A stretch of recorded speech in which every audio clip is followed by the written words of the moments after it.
Welcome everybody. Thank you so much for attending my little presentation. I'm gonna have about 60 minutes talking about my previous experience working on my game. So I'm gonna cover all kinds of topics from the beginning of the project until reaching a deal with the publisher and getting them on board to start working together, which is where we are right now. So I'm not going to go into experience post-release, but everything that is leading up to that as much as I can share right now. I'm going to quickly introduce myself. I'm Michal Roch. I've been in the game industry since about 2011. Started working at Kin Software House in Prague, where I was doing QA and level design on their first game. And later I moved to Disney Mobile Prague while still studying on university for a programmer.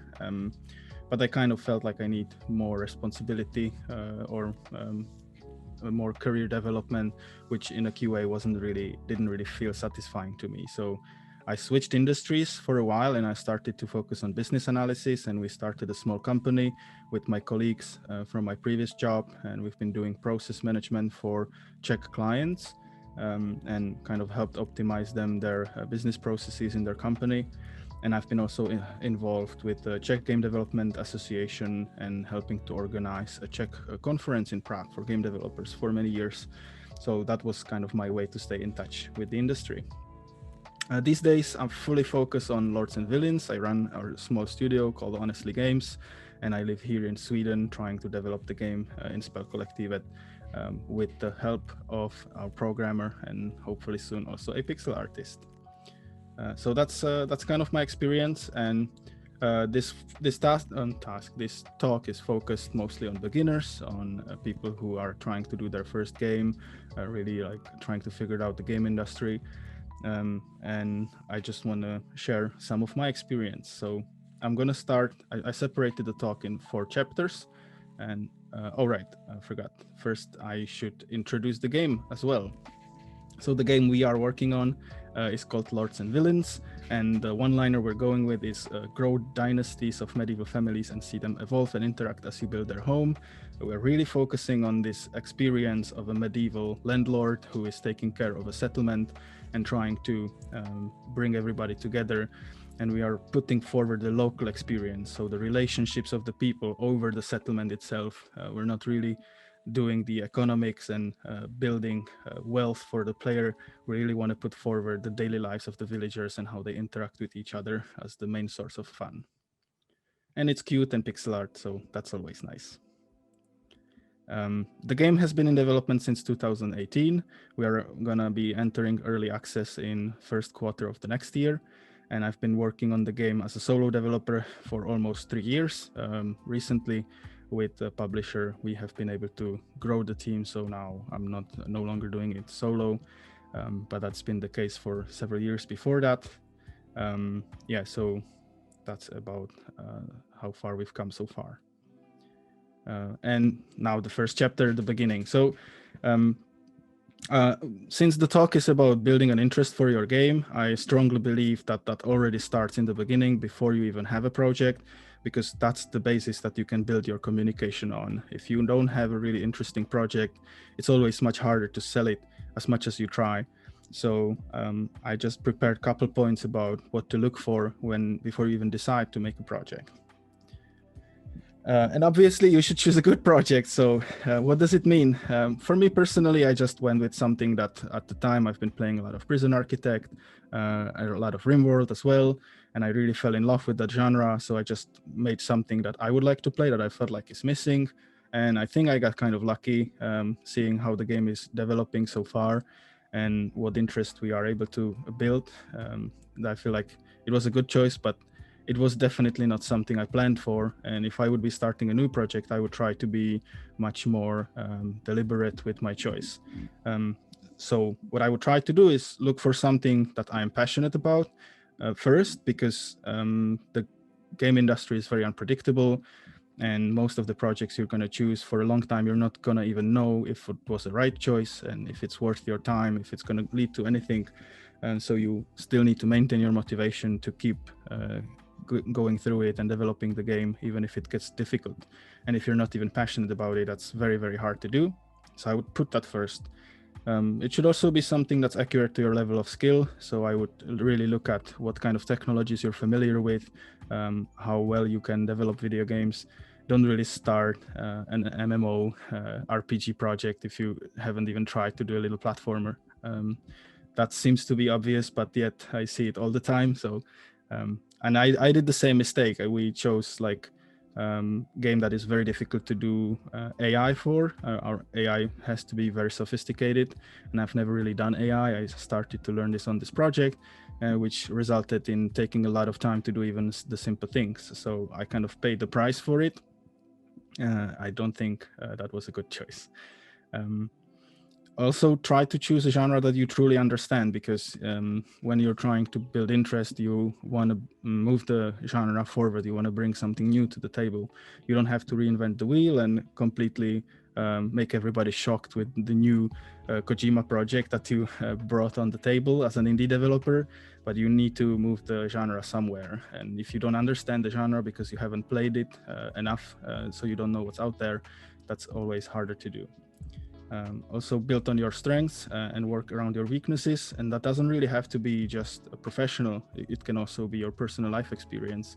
You can look at the things you've been through, and maybe you just want to communicate something through the game, some emotion or some story that nobody else can really do better because they don't have the personal experience that you do. So that's really things that you can leverage when choosing a good project to work on. And you can also, as you do that, you kind of form your niche audience, because this is the more unique you are, the more specific things you are focusing on, the more niche you're getting. And it's always easier to convince somebody who connects with you on this personal level than with the general audience. There you usually have to do flashy things and something that really catches the eye of a broad audience. So that's always harder to do. And as a small indie developer, you don't really need that. You don't need hundreds of thousands of players to survive and keep doing what you like to do. So all you need to do is just find the right niche that you want to focus on. If you want to go big and make an investment as part of your strategy from the beginning, you can also approach it from the other side and look at what publishers are out there, what they are focusing on, try to understand their portfolio, understand the market, develop a sense for it, and then focus on a sector that you think would get publisher interested, and really build that from the start, that you don't really want to finish the project if publisher is not on board. That is kind of common strategy to do. I'm not sure if it's a good idea for a first project because it's very hard to pull it off reliably, but it is an option to go for as well. Also try to understand your goals, and it doesn't really have to be money. Money is of course very important, because that's something that gives you more options. You can make better games. You can keep doing them. Most importantly, we live in a world that is built on money, so you can't really do without it, and it should be a strong part of your goal set. But it doesn't have to be the only thing. It can just be finishing a project. If you've never released anything, that alone has a big value. You can try to get experience, learn to work in a team, just understand the technology. I know plenty of people who do small VR projects just to learn the VR technology, and they don't really think of it as something that is going to sell or build a studio on that. They just want to understand the technology, and it's already a fully working project with everything that is usually part of it. You can also try to push the boundaries of the medium, make something artistic, or build up a portfolio, and just have fun as well. Most games are created as part of game jams.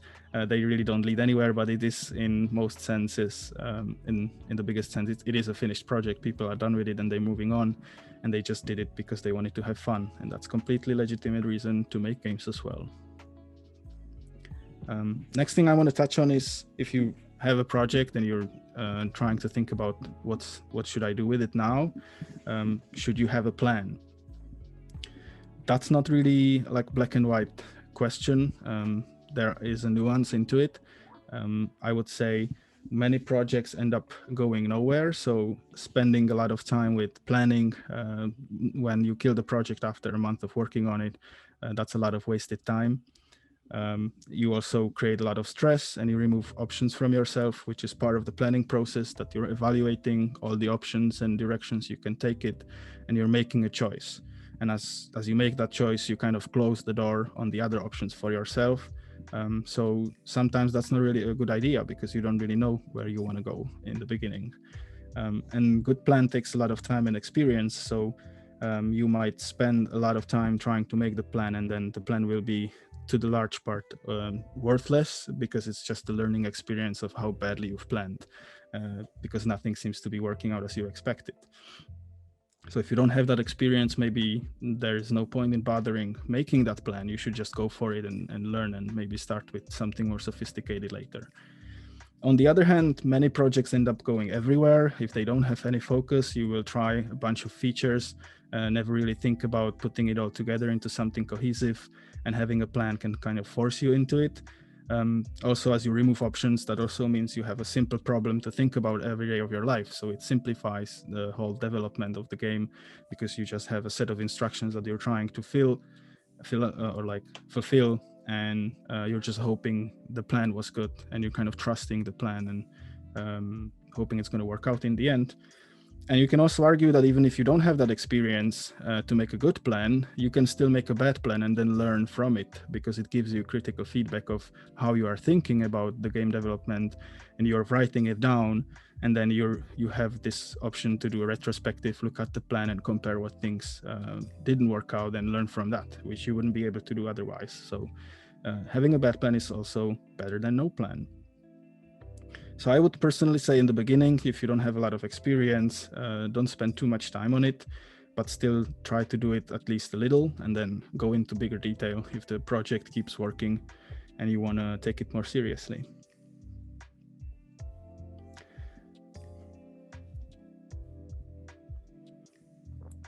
Another decision that you can take is if you want to work in a team or if you want to work alone.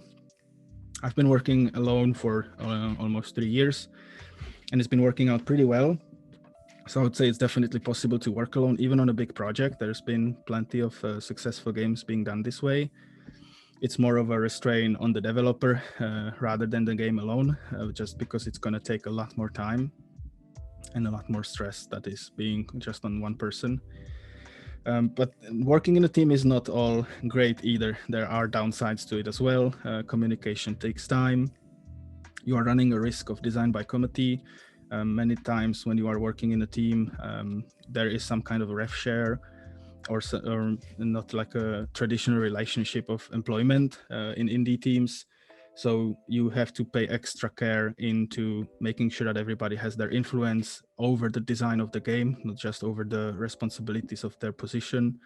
So you have much more connected teams that are working on the ideas and refining the design, which is a very tricky thing to manage without making people frustrated or demotivated. So that takes a lot of time to learn. And if you don't know how to manage that, you will end up just making compromises, and it will hurt the design of the game, because at the end it doesn't have anything strong going for itself, because the team kind of just try to make sure that everybody is happy, and that many times just doesn't work out for the good of the game. You also run into specialization of roles rather than broadening your own knowledge. So if you work in a team, you would have a specialized programmer, specialized designer, and they will focus on that. But if you want to explore and try different things, working in a team will kind of take that away from you. So if you are working on the game alone, you can try all of that. You can dabble with a bit with programming, then go to the art part, do a little bit of sound design, and it's much harder to find these opportunities when you're working in a team. And you can also risk bad relationships. There's been plenty of horror stories when the team just broke up after 1 or 2 years. It's kind of, if there is one person in the team who doesn't pull the weight with everybody else, it kind of demotivates everyone as well, and it can really intoxicate the whole morale of the project or the team, and everybody then just abandons the project. So that's again like something difficult to manage, which you just don't have to worry about if you're alone. On the other hand, working as a solo dev, you have a very slow progress. You don't really have a lot of feedback on your work, so it's harder to learn and improve. You need much more self-esteem because everything kind of lies on your shoulders. And you will have a lot of missed opportunities simply because you don't have time to participate in all the trade shows and opportunities to showcase and market the game while still having to develop it and move it forward. It's a very interesting trade-off. As soon as you make a new feature that you can talk about, you will spend 1 or 2 months trying to talk about it, and then people will kind of demand more features, but then you need 2 more months to work on them. So it's very, very slow, and it's kind of stressful as well. So I've already talked a bit about how it was with my game. I've been working solo, and that kind of came from like the way I chose the project was just a desire for creative expression. When I was working as a business analyst, that was kind of missing in my life, being able to create something that other people can enjoy. So I went back into the games mostly just as a hobby. And I had a lot of hobbies at the time. I've been playing musical instruments, being kind of dabbling with the art. I've also done game design out of interest for some time. So I could put all of these things into use, and I didn't really need a team to make the game. I felt like every part of the game that I need, I can just make them myself. Of course, I preferred to work in a team, but since I left the game industry, I was not really surrounded with people who would have time to start a new game dev project together. So I had a tough time finding a good partner. But so like kind of the solo dev worked out good for me. And I also had love for AI and strategy games. So the genre that I chose to work on was also something that I could be very passionate about and explore and try to push it somewhere. And I started with a very high level plan because I didn't really have experience in the beginning, and I didn't really care if it's going to work out or not. I just wanted to have some fun, but it kept working out somehow. And so I started to take it more and more seriously over time. And every time I did so, I put more planning and more structure into the work. On the other hand, it took me 2 years to even have a prototype for the game. So if I ever start another project, I don't really want to spend 2 years to figure out if the game is even fun to play. That was a very big risk. And I was very lucky that it worked out, I would say. So that would be the first chapter about how to choose a project and what to focus on before you even start working on it. Now that's kind of out of the way, I also have few tips on the pre-production itself. When it comes to game design, that could be another 2-hour talk, but just 3 main points for me. I was not aware of this in the beginning, but you can choose multiple philosophies how to approach a game design on your game. You can go with having a strong vision and really envisioning the project in your head and making sure that you have something strong about it that you try to push forward with the game, and then just finding a way how to make that happen. Or you can just play around and try different things, play test the game and iterate heavily and just follow the fun and seeing, picking up on the parts that the game feels fun and let the game kind of design itself around its core mechanic. So this is called Follow the Fun. There's a lot of resources that you can find about it. You can also choose between minimalism and maximalism. Kind of the minimalistic games are trying to minimize the amount of game mechanics that you put into the game to make them fun. That doesn't necessarily mean that you have a casual game. It can still be very deep and complex or almost hardcore game to learn and play. It's just that the amount of game mechanics is small and they create a lot of possibilities for interaction that kind of explode exponentially in combinations between each other. So the game is still very complex. It just doesn't have a big rule set. Perfect example is Game of Life. People are studying that to this day, and that's just, I think, 5 rules that are applied. So that would be the minimalism approach. You can also do maximalism approach when you're trying to maximize the amount of systems that are in the game. I think that would be our game. We are definitely going in the maximalistic approach because we're just trying to create a simulation of medieval century. So there is a lot of systems that we are kind of trying to make work in tandem together in some elegant way, but we're not necessarily trying to cut down the amount of features. We're just trying to add more to it. And again, each of those has pros and cons. It's not necessarily right or wrong. The maximalism has kind of this benefit that you can be interesting for multiple different user groups or players, because like everyone finds their thing in the game and then ignores the rest. But it also means you're investing a lot more time to develop the game to give all of these features so that your player base can be strong enough. If you do minimalism, you kind of focus on one specific player group, but it's also much harder, much easier to learn, and much easier to get people interested. And yeah, you can also decide between artistic statement or trying to be fun. And I'm not trying to say here that artistic games are not fun, but they are definitely more serious. And it's a different kind of interaction when players are engaging with those games. If they have artistic statement and they're trying to say something serious, a lot of the times it can feel like it's taking energy from me. It's not something I'm just sitting down to relax. And that's a good thing, because a lot of people approach these games looking for that kind of experience. But again, it's a different feeling. So being mindful of that choice and keeping that in mind as you are developing your game can really help you shape what you are making and then talk about it more efficiently. Yeah, and be open to changes as you learn. Many times I've been doing changes to even core parts of the game. I've been changing the core mechanics after presenting it to people, and they've been calling it out, and I just owned it and said, yeah, we've done wrong. And so I think that's very important, and be comfortable with uncomfortable.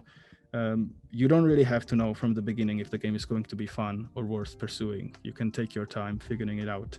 Of course, the sooner the better, but if you would kill every project the first time you have any doubt if it's going to be fun, you would probably never make any game. This ties to testing. To evaluate the design of your game, you should be testing a lot. And there's a lot to be said about what is a good prototype. But I would say do it as soon as possible, minimize the amount of game mechanics to make it fun, and try to avoid having any kind of verbal explanation before people start playing the game. I think it really hurts the test. Just try to design the prototype in a way that people can just sit down and start engaging with the game, and essentially don't need you to be there to start having fun. Because as soon as you start explaining things, you can very easily communicate something that the game will never be able to communicate on their own. So the impression that they will give you will be very false. Yeah, and when you are testing, do it as soon as possible and as much as possible, and be very methodological. So try to define what is your goal of the test. Make sure that you understand your game as much as possible and define the areas where you're not sure how people will react to the game when they engage with it. And try to be very specific about those, and design the playtests in a way that they will end up in those scenarios, so that you can look at them critically and try to develop some understanding of your player base. Usually you are trying to understand what makes your game tick, who can be your target audience. That kind of goes back and forth. As you are learning about the audience, you're changing the design of the game, which changes the people who are interested in the game. So it's kind of never-ending process. And you want to try and understand not just what they think about the game, but also, and that's much more important, how they feel when they play the game, and what they do when they interact with it, what choices they make and why they made those choices. Research during pre-production is also very important, especially to develop the understanding of the genre even more. You should play both good and bad games in the genre. Try to understand what makes them tick. You can look at their social media, at their marketing. A lot of them have devlogs on their Steam pages. You can watch talks online from other developers, and you can analyze marketing strategies of other games. That will give you a really good idea about who is the general audience in your genre, and how you should be talking to them in relation to your game. I think I'm going to just skip this for time reasons. And yeah, also be part of community. This is for indie game developers very important, because there is a lot of things about game industry that you will never read from books or learn in school. You kind of just have, it's like a knowledge that people share from their personal experience, because there is no real objective answer to those problems. And so nobody is really comfortable writing it down in a book and start selling it or something. So we just have to talk to each other and share our personal experiences, and being part of a community really helps or like allows you to get that. And there's plenty of places where you can do that. There's a lot of communities online, on social media, on Discord, a bunch of game developer servers, which I feel like are very beneficial to be part of. There are incubators all over the world where you can also be part of a mentorship programs, all kinds of game dev associations. They usually promote lots of events that you can meet and network with other game developers. And you can also move to Spelkollektivet, which is a really good place for game developers, because there is a whole bunch of us living in the same building. It's kind of like a co-living and co-working space. And we all work on our indie games. Many of us already finished or like with a release title under their belt. So they have experience also with the post-release and can help with all kinds of things that are part of this. And we do a lot of things together, like small conferences or like talks, presentations to each other, sharing our like knowledge about the game industry. If you get stuck on a programming problem, there's always somebody who already solved it before, so you can just go to somebody else and figure it out together.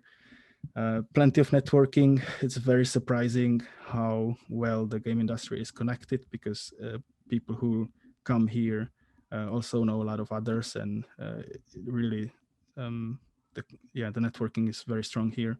You get a lot of support, emotional as well. Being an indie game developer can sometimes be very hard, and being able to talk in person with somebody who is having the same struggle, trying to convince people that their game is worthwhile their time, or figuring out how to make it and start making a living out of it. That is very, very important. We do a lot of game jams, and so that's also a good opportunity to maybe start a new team where you can work on a game together. And the living costs are here also relatively low, especially compared to big cities. I've been living in Prague for 10 years, and that's a country in Czech Republic where the economy is not so strong as in Sweden. So everything here is basically 2 times as expensive, and I'm still saving money than living in Prague. So that really allows me to focus more on the game and spend less time trying to make income for myself alongside. And yeah, it's a very good working environment. So it's just a community that really helps, especially for indie game developers. Which brings me to a third part of the talk about marketing. Now that you have some kind of a prototype and you roughly know who is your target audience and what are you trying to bring to the market, it's a good time to start thinking about how to talk about your game.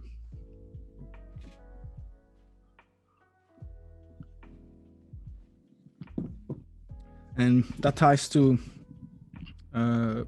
thinking more, I don't want to say necessarily objectively, but specify things about your target audience, put it on paper and really think about all the things you've learned, and try to make a clear picture about who is the potential player that would be interested in your game. You can look at their demographics, where they are from, how old they usually are. You can also look at their motivations, what they are looking in games in general, why they are playing games. Some people like to play them to learn new things. Some people like to play them because they're competitive. Some just want to have fun and relax at the end of their day. many kinds of people. So it's really good to be mindful of who are you targeting.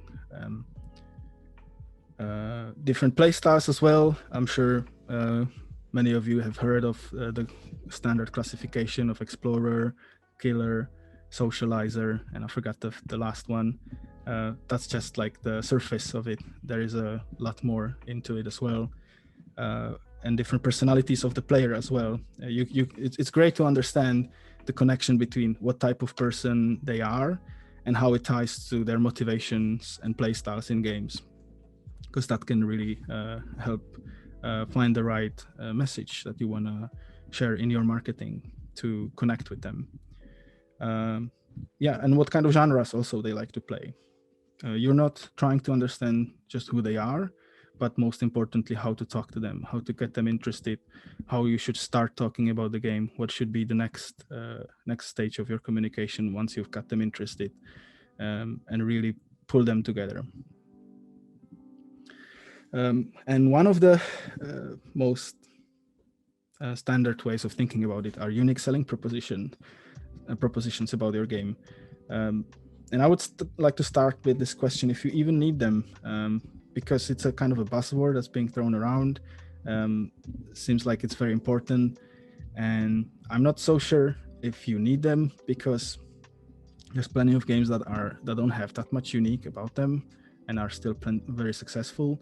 Re-releases of games, reskins of successful games that are brought to platforms where that kind of game has not been before. Bigger studio picking up a smaller game from an unknown studio and just cranking a lot of money in marketing to get people interested because the idea was good. All of these things can make a really good game, even though there's nothing unique about them really. So it's not a predisposition for success. But for an indie developer, it is very hard to pull that off if you don't have a lot of resources behind you. So I would not really choose that as my strategy at all. I would just try to rather focus on having something unique about the game, because that's much easier to do with a zero budget marketing.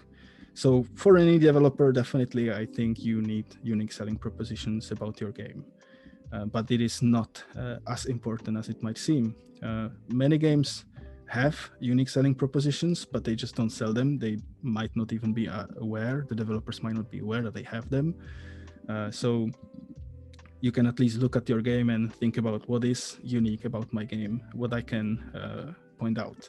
And that's sometimes very hard to find in the beginning, because usually you start with a core which is very similar to another game that you've already know and are very familiar with, because that gives you confidence that it can be fun because you've seen it somewhere else, and you start adding the unique things maybe somewhere in the middle of the process. So in the beginning, you might feel like there's really nothing unique about your game, and that's perfectly fine. But then you can also think about what you want to add that will make it unique.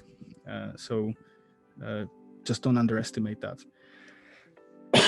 But in the end, your game will always be a copy of something else with some addition to it. Most of the time, we are not really reinventing the wheel. We're not creating new genres that have not been done before.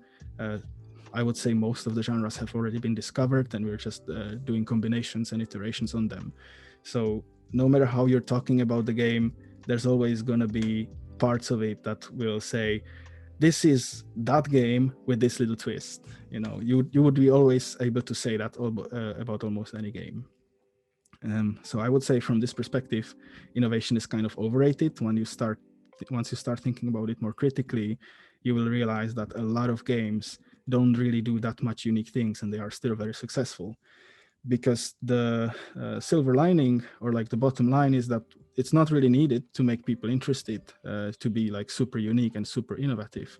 You just really need to have something that feels familiar and do a little spin on it, and that's enough to make something new that people will really enjoy playing. So in the end, I'm trying to apply this 70-20-10 rule, which basically says have 70% of the game literally something else that you almost copy, because that makes your game very familiar. on the first sight, and it helps driving expectations. People who know this kind of genre immediately know if this would be something interesting to them or not. So that's a good thing to have that. Those 20% is something new that they can discover about that game. So it might be similar mechanics, but done differently, balanced differently, different kind of content, different setting, different story. It's basically the same principle, but it's new. It feels new. And then that 10% is completely unique. It's something that has never been done before, and something that is completely unique. And in that sense, that can be your main talking points. That would be the unique selling propositions in the end, which is 10% of your game design. So it really helps with marketing, but from the designer's perspective, it's just a small part of the game. Next thing that you could focus on is your market analysis. Very useful tools here are Steam Spies and Spreadsheet. And your goal is to compare products in your genre, really trying to understand what is the space that you are trying to fill. Because if you want to have unique selling propositions, you also need to understand what has been done before and what is still kind of missing, and what are you trying to fill in on the market. You can look at the games that feel similar to yours, look at how well they are doing, and kind of classify them in tiers. Usually I do this tier system where I classify a game as something that feels like a first project of the team, maybe kind of amateurish, but still they made a functional game. It's kind of like a rough gem. And then I look at more professionally executed games with higher production quality. Then I look at games that are super successful, so they probably been first to do something new and unique as well, that help them with marketing. And then there are these one-time hits that sell millions of copies for whatever reason, and that they happen once in thousands of projects. So it's very good to know them and understand them, but it's something that's very hard to kind of shoot for and predict that that's going to happen with your game. It's super unpredictable, I believe. And then try to look at your game and classify your own game, comparing to those, and see where you end up. If your game feels still more like an amateurish project, or if you can improve it, and try to raise your own tier as much as possible. It's completely fine wherever you end up. We always have to start somewhere. Everybody has to learn, and a lot of those things come down to having resources available.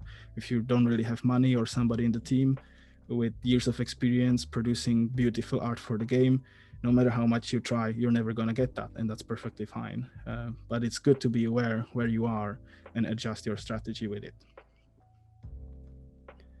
So in the end, you can have a spreadsheet like this. Like our full list is much larger, but I just included some selection into it of all the games that felt similar. And I try to either play all of them, or at least consume a lot of content on YouTube about those games to really get the feel of what they are about, so I can see what our game is doing differently, or could be doing differently, what has not been really explored and done before, so we have higher chances of making people interested. And I use that information to pivot our design and change the game as well from my original plan.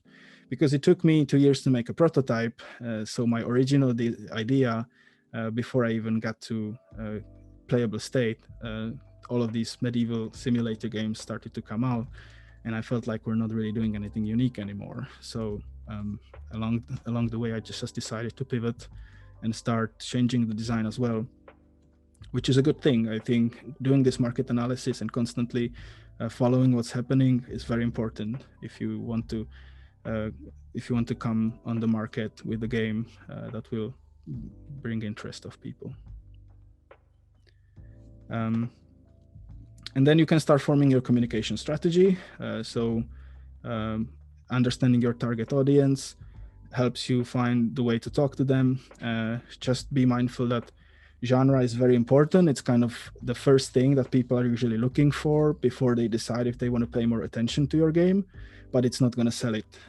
Just because you say your game is a simulation and they like simulation games doesn't mean they're going to go buy it. It's just like, okay, what is unique about your game, or why should I be interested in your?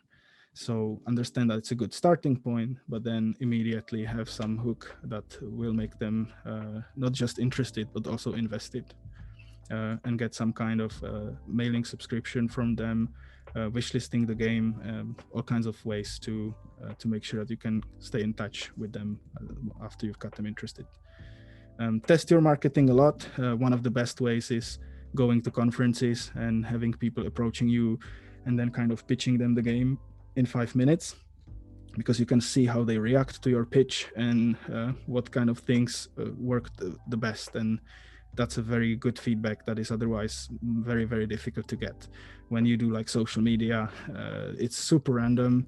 And a lot of that is also coming down to you not being like established studio. Even if you have the best communication and the best catch lines and found the right way to talk about your game, if you have 50 followers on Twitter, nobody's going to care, no matter how much you try. So that's kind of like a false feedback if you would look at it that way.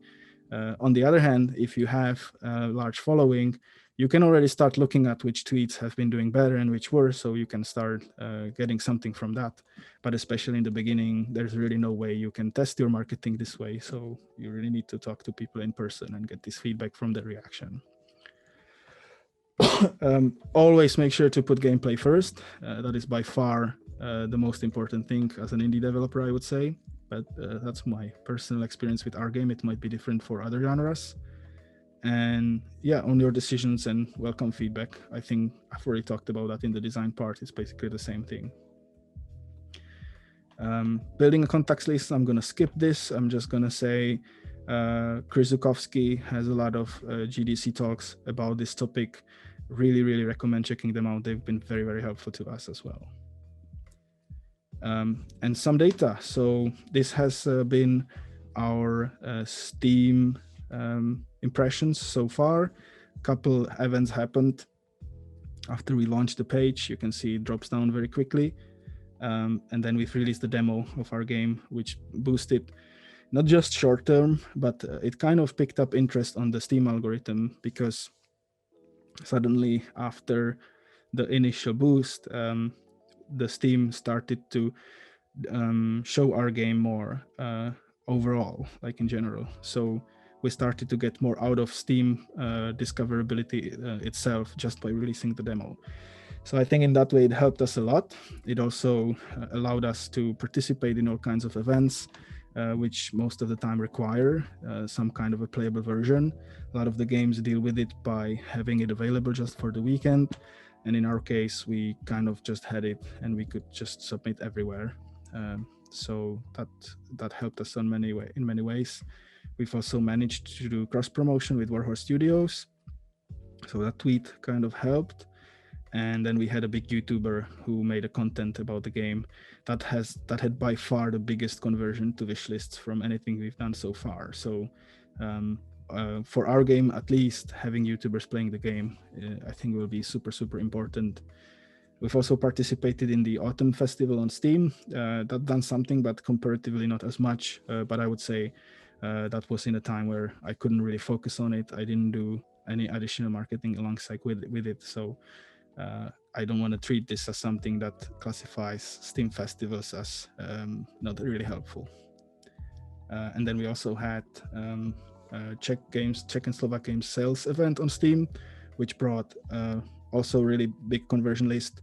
But I think that was due to the game being Czech, and large amount of people visiting the sale have also been Czech. So they were immediately more inclined to be interested in the game just because it's a Czech developer. Yeah, and we have 7% conversions to wishlist, which I've been told that when you have 3%, you can already be kind of optimistic that the game is going to do well. 7% to me is really good, and it gives me a lot of hope that since our amount of wishlists is not really big right now, the conversion is really, really good. So we just need to boost the marketing somehow and get more people on our Steam page, and these numbers will just gradually improve. But of course, statistics and assumptions might not really be true, but it's just something that I look forward to. Yeah, and this is how it translated to wishlist. So the biggest impact had the demo release and the big YouTubers you can see and the Czech game sales. Which opens up another questions if you should have a demo. I'm mostly going to skip this as well, but I would, just to summarize, not always it's a good idea. A lot of the games, if they release a demo and they give out a lot so that you don't really feel like you want to see more because you've seen everything that the game had to offer, or like the experience of it, the novelty of it kind of fades out, then I would say the demo is not really a good idea. You want to maintain that excitement and turn it into a sale. And if you give people something playable, that excitement can kind of die down. You can look at it as an ethical question. If you cannot keep that excitement even after playing your game, like, do you even deserve the sale? That is a valid perspective, but I wouldn't, personally, I wouldn't go as far. I think there's plenty of examples where that excitement is just such a strong part of what the game is bringing on the table that giving it out through a demo is just a simple mistake, and there's nothing really wrong about not doing it. So really depends. I would say for games that benefit a lot from content generated by YouTubers, because it's something that's supposed to be replayable, having a demo is definitely beneficial. Otherwise, I would reconsider. Yeah, and then marketing strategy, probably also going to skip this, but there's a plenty of things that you can do if you have zero budget. You can do social media, try to post content about the game as much as possible, make YouTube videos. People really like when you explain your game design choices. So just playing your game and talking about why you are doing it this certain way. You don't always have to do like devlogs explaining what you've been doing and how are things implemented. I think also really interesting content is just giving people insight into why the game is this way and not some other way. You can do community management, doing some kind of events and raffles, dev diaries on your Steam page and on your own website, email marketing. You can also try and do Kickstarter campaign, participate in game dev events, try to get other developers on board for some cross promotion, or just rely on word of mouth and support your community to share your game between their friends. All of this just costs time, but a lot of time. So it's almost a full-time job, if not more. And if you want to do that, definitely make sure that there's somebody in your team who's not doing anything else than the marketing for your game. And be consistent and patient, because it is a snowball and it takes a long time to get it rolling. And if you would not be consistent and would just stop doing it in the midst of it because it's not bringing anything, maybe you're just like 2 months away from something big happening because some YouTuber pick it up and randomly finally discovering it after you banging on the doors for 7 months. And that wouldn't happen if you wouldn't be consistent enough. So just give it the best and never give up until the end and hope that something good is going to happen. So sales forecast is also really important, I think, more for a perspective before you start approaching publishers, especially because it gives you your feedback on how you believe in your own project. And that's the only thing I would do. I would treat it as, because you can make a sales forecast that looks nice by just changing a few numbers in the spreadsheet, and it really doesn't say anything about the actual forecast, about the actual possibility of selling your game, which is highly subjective, especially if you're a new studio, don't really have any data from your previous projects, don't really know how this one is going to end up. So it's a pure speculation, and you should treat it as such. But it is a reflection of what you believe. And if you are honest with yourself and you try to be critical with how you think about your game, the sales forecast will kind of give you perspective when other people will have their own predictions, and you can kind of find your place in that as well.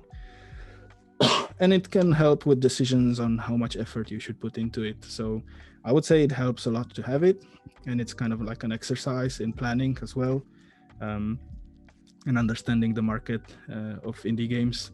But just be mindful that it's just a pure speculation, and it doesn't mean that it's going to happen, of course.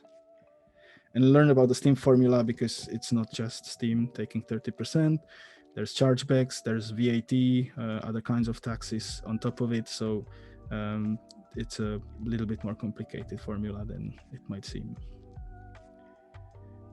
Yeah, and going into the last chapter about publishers, I'm not sure how much time I have left.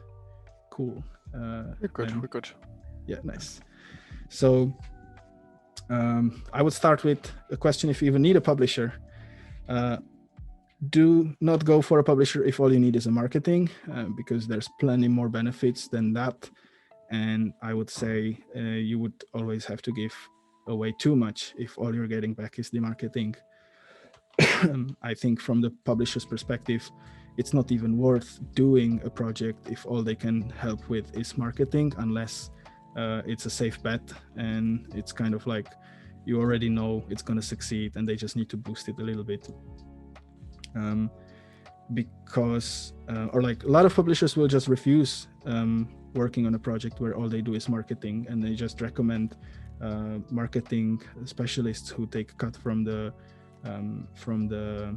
sales, as opposed to a direct payment, or like marketing agencies, just because so they kind of work as a publisher, these agencies, but they don't offer the full spectrum of services. They can offer you a lot more. They can offer you valuable connections. That's the most important thing to me. They have connections on all kinds of platforms and digital storefronts. They can help with promotions. They can do cross promotions on their own portfolio. They have a lot of resources to help test your game, or just help with planning and production. They can do localization, and they have experience. They've been in the industry likely for longer than you, if you're working at a publisher. And it's a strong brand, so it also gives a credit to you whenever you are approaching any other partner. You can say that you are working with this publisher, and that immediately makes you more credible, and you have a higher chance of getting a response out of everyone. And it, of course, also gives you funding. So you don't always have to like take all of these options, but definitely be aware that taking marketing is just not the only thing why having a publisher would be a good idea. On the other hand, you are also losing something. So you become less independent. You now have another party to worry about what they want and what is your contract, and how to make sure that you fulfill the contract, you fulfill your side and your own responsibility. So it kind of ties you to it. You're obviously giving cut from the profit. So if you want to take more risk and hope that it's going to work out, to be more independent on the next project as well, because now you can self-fund the whole development more easily. That's again something that you are losing or like giving away. You're going to have more strict deadlines and more administration, because you need to make sure everything is documented and transparent, so that the trust in the relationship can be maintained properly. So it's very important to do it, but again, it takes time, something you wouldn't have to do otherwise. And sometimes you can also lose creative freedom. It's not always the case, especially with indie publishers. Many times they will give you a lot of freedom into how you want to make your game. So because that's why they're getting you on board, because they trust that you can make great games and they just want to be your partner there. But it's not always the case, of course. And you will have less control over certain aspects of your game, especially the marketing and sales. It's very rare for a publisher to give control to the developer over how they want to market their games. They're going to take input, but the final decisions will most likely be on them. And you will have to trust them that they're going to make a good decision. And it's also very risky, and it can induce a lot of stress. So if you're not comfortable with taking that risk, it might be better to try and do it independently. And sometimes it can feel like you're betting against yourself, because you're basically saying, by taking a publisher, you're saying that you can't be successful alone without them independently. And there's definitely no shame in that. We are working in a team because we can't make games alone better, right? Like, working with more people has a lot of benefits, and there's no difference from that perspective. There's no difference in bringing another programmer on board versus bringing a publisher on board. But it is kind of a decision that you always have to go through and make yourself comfortable with it. And of course, other options exist. You can get funding in other ways, and you can be a self-publisher. So it's definitely not necessary.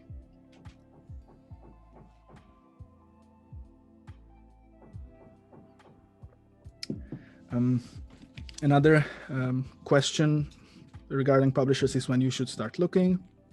I would say as soon as you have something playable, because good search can take up to a year. This is mostly due to how you approach publishers in person, because there is only a few events. Like, there's plenty of events, but there's a large time between them sometimes, and you need to attend all of these events and set up meetings with the publishers and pitch your game. So that can take a long time, and you can also fail the first time. You can get a lot of critical feedback, regroup, improve your game, pivot the design, make a new prototype, and then try again, and maybe pitch the same game to the same publisher again if they will be interested, because you've done changes. So really, it can take up to a year if you really want to be serious with it.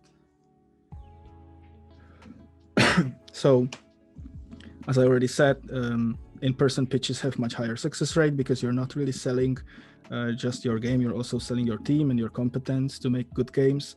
They kind of have to trust you. And even if you make the best pitch deck and best presentation, nothing sells it as good as making an in-person presentation. So really, I would recommend not underestimating this, and as much as you can, trying to find opportunities to get a meeting with them and pitch the game in person before you contact them in any other way is much preferable. There's conferences for that. Only like the biggest one that I know of is Digital Dragons and Games Industry Conference in Poland, Reboot Develop as well, Gamescom and DEFCOM, Nordic Games Conference. But really, anywhere around the world, there's plenty of events happening almost every month. So just do your research and try to attend to as many as possible. There's also third-party matchmaking services. Xsola has one. There's also other companies like consulting companies that have network of publishers, and they do this filtering where they get to know your game and they try to find which publisher would be a best fit, and then try to arrange meetings together. I don't have personal experience with them, but I know it's an option. And there's also website contact forms of most of publishers, to which I would recommend this publisher list from the Powell Group Consulting, which is a very extensive list of all of the publishers that are in the industry currently. And you can go through the list and filter those that you think would be a good fit regarding their portfolio, and then just go through their website and read about what they are looking for.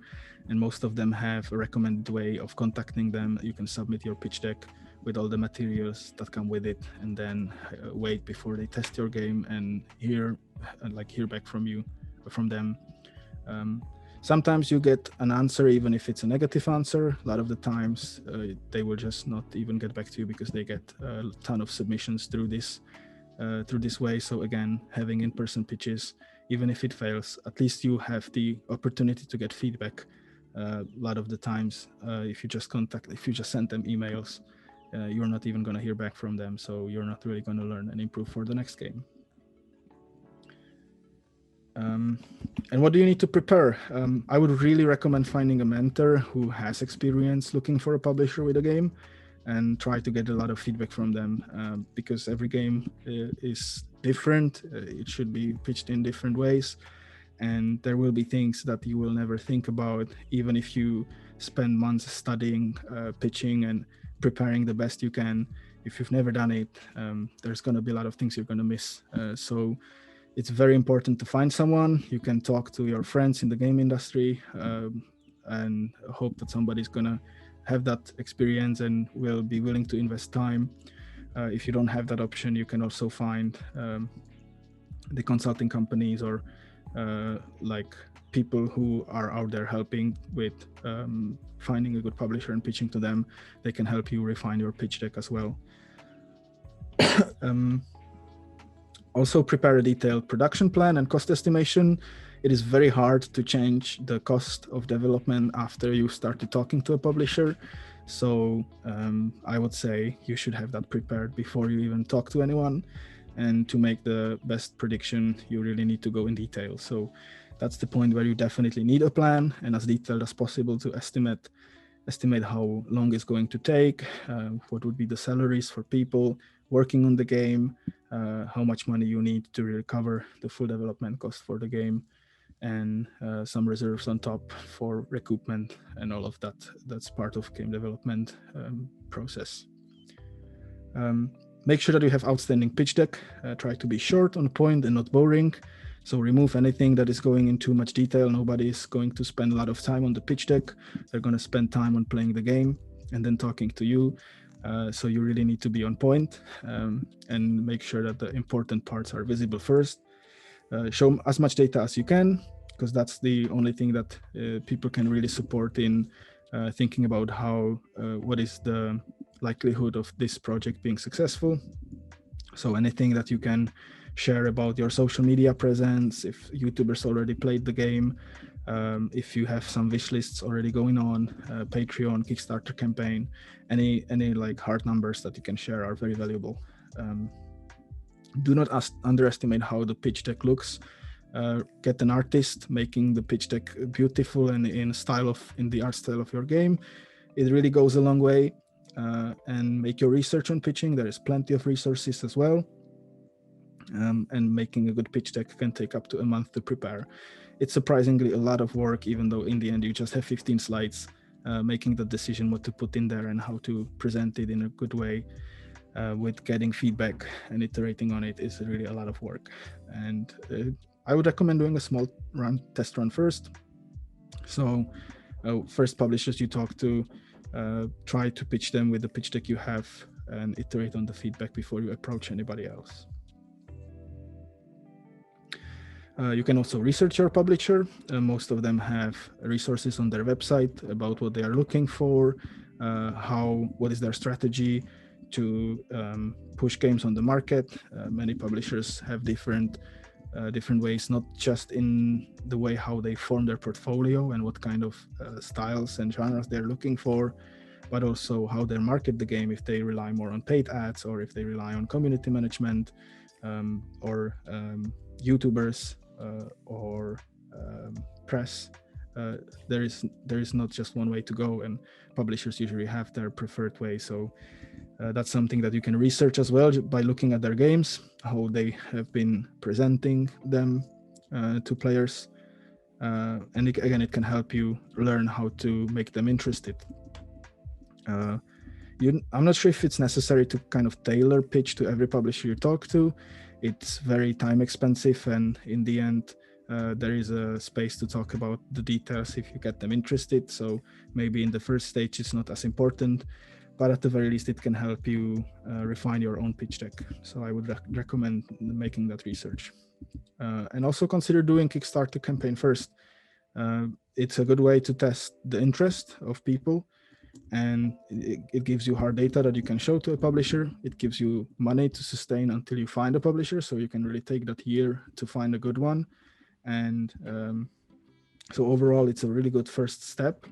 It also allows you to lower the requested amount on Kickstarter because you're doing it with a plan of getting a publisher in the end, so you don't have to ask for the full development cost, which again makes it easier to get the funding going. But yeah, it's a lot of work. It's gonna take a lot of time from you just to do the Kickstarter campaign. So it's not always a good idea to do it. And when you get somebody interested, I would say expect 1 to 2 months of negotiation. Don't really be afraid to make requests, but understand your situation. If this is your first game and you didn't really release anything before, and you are a small studio and you're talking to a publisher who's been out there for decades and has a really large portfolio, the dynamic of the relationship is very specific. So you should really understand who's bringing what on the table and what is fair to ask and what is not. But often making the request and then seeing the reaction is the only way to learn. So don't be afraid to ask. Just be ready to accept all kinds of answers. Also make sure to do the math. How long would you need to take to recoup, depending on how the deal is set up? Can your studio survive until that happens? And also try to compare what is your forecast of how well your game would be doing if you wouldn't have a publisher, which ties again to the point of sales forecasting, kind of being pointless in a way that you can make every forecast look nice and you can make every forecast look terrible. So you can kind of be your own prophet of your own demise or success. That's not really the point here. It's more about, again, being honest with yourself and trying to give yourself a perspective of how much you believe that the publisher will help your project. In the end, everybody can do their best and it still will fail and be kind of a horrible experience. And that's why you should be comfortable with the worst outcome before you start working with somebody, because yeah, even publisher, a really good publisher can still fail selling your game, and that really might not have been their fault. It might be bad timing, it might be bad project. These stories just happen. So it's very important to have that in your mindset, that if you decide to sign up with somebody, you are already comfortable even with the worst outcome. But you might have some conditions about that, like you want to see the publisher pulling their weight and committing to everything that you talked about that they will commit to. And yeah, take your time to make decisions. It is a really big decision, at least for me it was. It changed my life a lot, because first of all, it allowed me to start growing a team after a few years of doing it solo and working on the game full time. So I went through this pendulum swing effect where for some time I felt like this is too much responsibility and I don't want that kind of dependency in my life, so I'm not going to take it. And maybe it's not really the best partner for our game. And then on the second week, I felt exactly the opposite, that this is the best choice I can do, and it's a really good thing. And it was going back and forth until I kind of flipped over and make the decision and just got comfortable with it. And now we are really happy with our choice. So just my personal experience, and I think it's perfectly fine. And yeah, understand that breaking even is a huge success in the game industry, because it is super unpredictable. Not a lot of games, especially indie games, are able to pull that off. And finishing a really good game that you are proud of, even if there is a low player base, that's a really big success already. It gives you a lot to work on for your next game. It puts your name out there. It makes it easier to find a publisher for your next game because you have experience to show. And like I said, you're not selling just your game, you're also selling yourself. So if this is your first game, I would say lower your expectations. You can hope for the best and have big dreams, of course, that's super important, but don't put yourself up to this standard of making money with your first game. Like many people don't make money with their games, even if it's their 10th game and they've been doing it for 10 years. It's really just the way the game industry is right now. All right, so that's everything I had prepared for. Thank you so much for listening. And if you have any questions, I'd be very happy to answer them. Otherwise, I've also put some contacts on the screen. So if you want to reach out later, feel free to do it. I'll be happy to talk. Awesome. Thank you very much, Michal, for this great talk. I took quite a few learnings out of this. And one which I wanted to share quickly is, so first of all, I posted some resources into the chat while you were talking, for example, about Chris, about pitch decks, and about the player types and stuff like that. So feel free to check out the chat. What I think is really interesting is that, or the idea of that a publisher also gives credit to you when you work with one, because you have a big brand behind yourself, and when you try to sell to another game or something like that, that this also may help yourself. Really interesting. So one of the first questions we had was by Paul. He already needs to go, but I think it's great. It would be great if we could answer it anyway. So if you were to start, oh no, sorry. First question would be this. What example do you have big projects being done alone? In my opinion, projects getting finished by single devs are incredibly rare. And there's a lot of survivorship bias there. Yeah, I mean, the things that come from top of my head is like Stardew Valley, maybe Forager as well. So there's definitely not a lot of them that are successful, especially not the big ones. But there's a lot more that are like small projects done in 5-6 months, sometimes even 2 weeks, and they are done by a solo developer. I think Sockpop is one that they have like a Patreon with a subscription for $3 a month, and it's a collective of people, but all of them in the collective are solo developers, and they are kind of taking turns in who is making the next game. So they can make sure that together they release one game every 14 days, and all of them are done by a single person who's been working on it for like 2 months or something. And plenty of their games have been very successful. There have not been pretty big, but I think people are starting to figure it out how to do games solo, and it's much more popular than it used to be. And I believe very soon that it's not going to be just a case of Stardew Valley and these few big games that will have this story going on, that it's been done by a solo developer, and it's something that has never been done before. I think it's already happening, and the beauty of that is that as a solo developer, your costs are so low that you don't really need a lot to survive. So it can kind of be your hobby that can sustain you. And it's very similar to, for example, Twitch streamers. Most Twitch streamers can survive with, I don't know, 100 subscriptions, or like a very low number compared to the top guys. And so there's plenty of Twitch streamers who have been able to turn it into their career, even though their audience is relatively small, because like the entry barrier is not that high. It's of course there's still even more of those that are not even able to do that, right? So there's always more people who have it still more difficult, but it's not like something that you read about, because their numbers are not really that big, but they are still able to sustain themselves, and it's a very viable way of making games.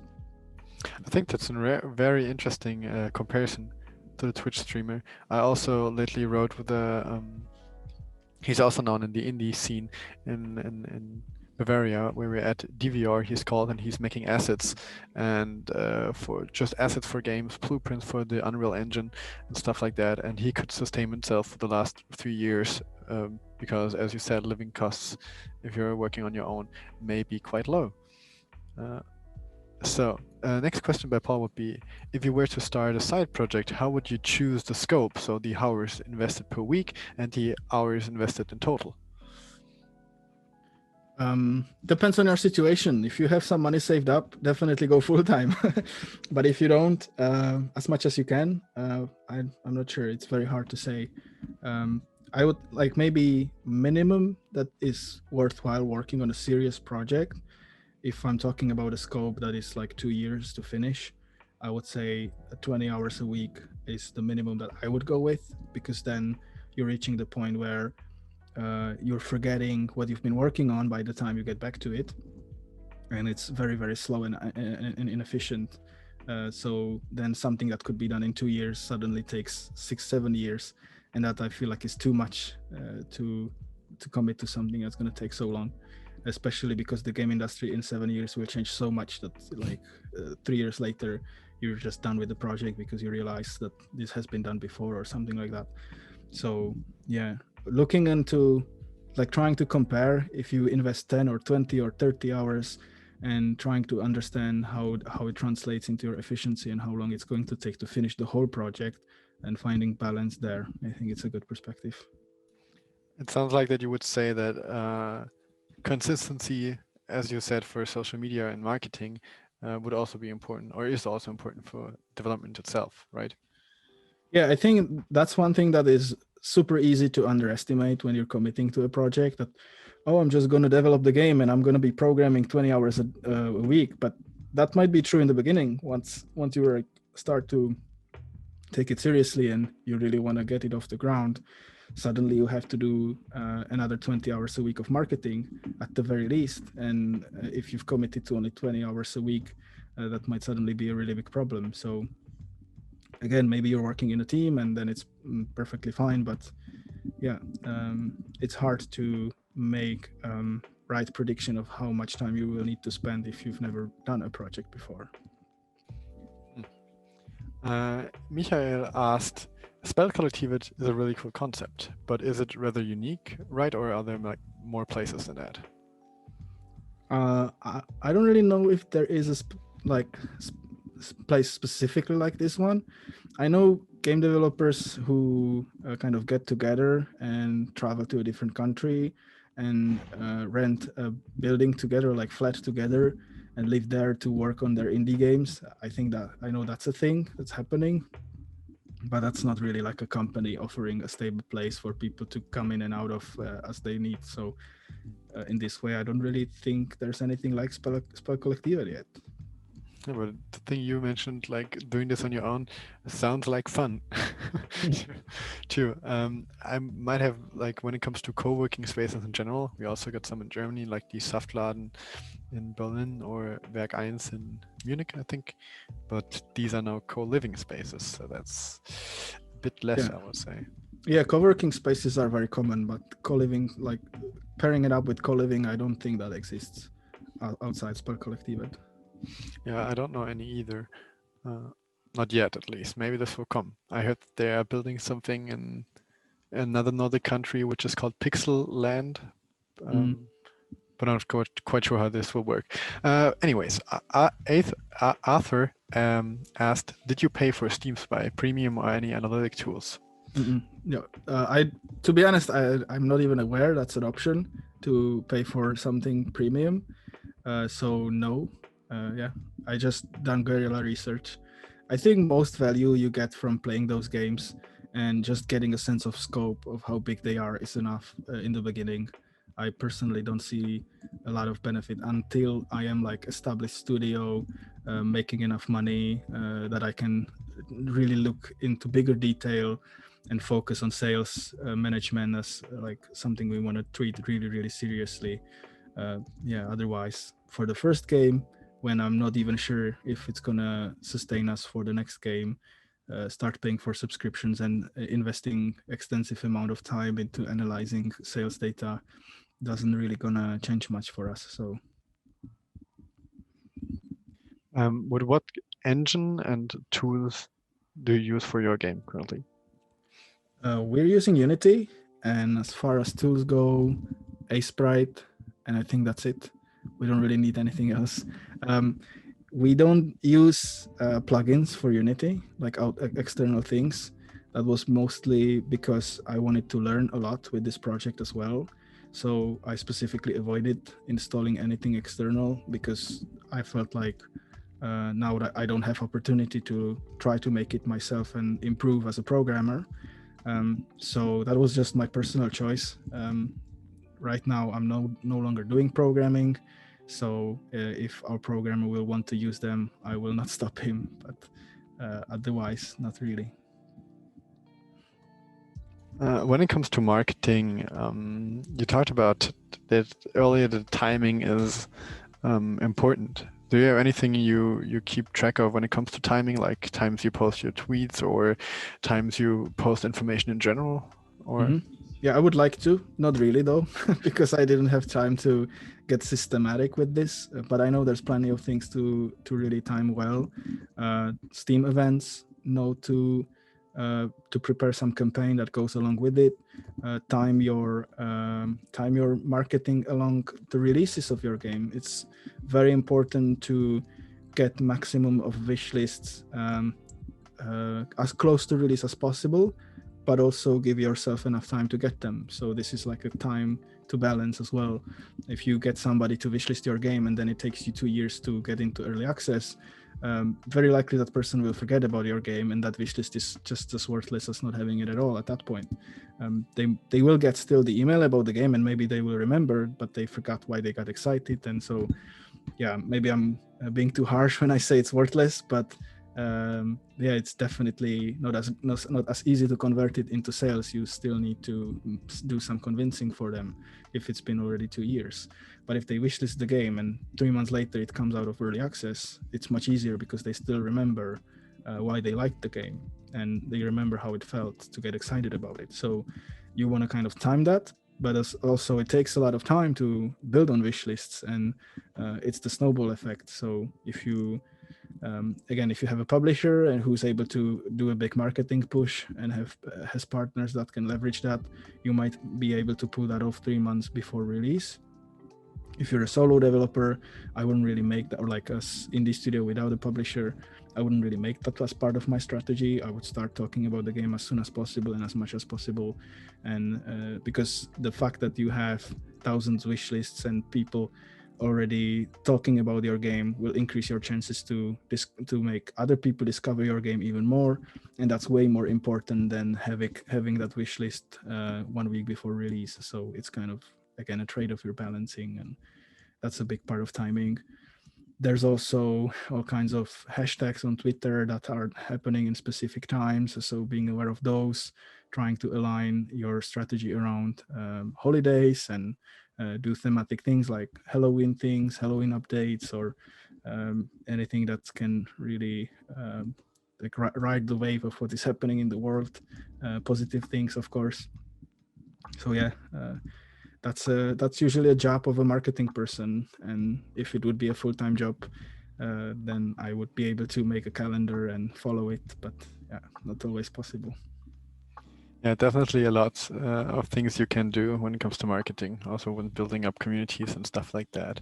But you earlier mentioned a bit about YouTubers and that they might be important for your game. So what would you say, like, which kind of criterias are important for a game to be able to be something which is good and playable by YouTubers, for example, so that you, yeah, I'm not sure if I'm the right person to ask that currently. Because we still haven't managed to get a lot of YouTubers on board. So I just have my assumptions that have not really been tested. But I think if the game is replayable, that definitely adds to it. If it's just like a one-time experience, then you really need a good story or something that is engaging. Because yeah, the game, I think what YouTubers look for is a good story that they can tell as they are playing the game, and either it's the story that tells the game or it's the story that the players make by playing the game, and if that's part of the design, then it's much easier to make them interested into picking it up. Yeah, I see. It totally makes sense. And also the replayability part is like when people see something played, which maybe has a linear storyline or something, and they have nothing new to experience themselves, that might end up negative for your own selling stuff. Yeah, I think the story can also be the story of the streamer or the YouTuber. Like, look how I'm improving in the game. Look how I'm going through the ranks of the competitive part of the game, right? So it doesn't always have to be just a story that's happening in the game, but you should be aware. I think you should be aware about what kind of stories work with your game when a YouTuber is picking it up. Okay, awesome. Seems like we got all questions covered in the chat. Thank you so much for joining in, Michal. It was a pleasure to having you. And yeah, that's it for today. Thank you so much for tuning in. And thank you very much for the opportunity. It was a pleasure to be here. So, and thanks for the great questions. It was a lot of fun. Awesome. So stay healthy, everybody, and enjoy your time. Goodbye.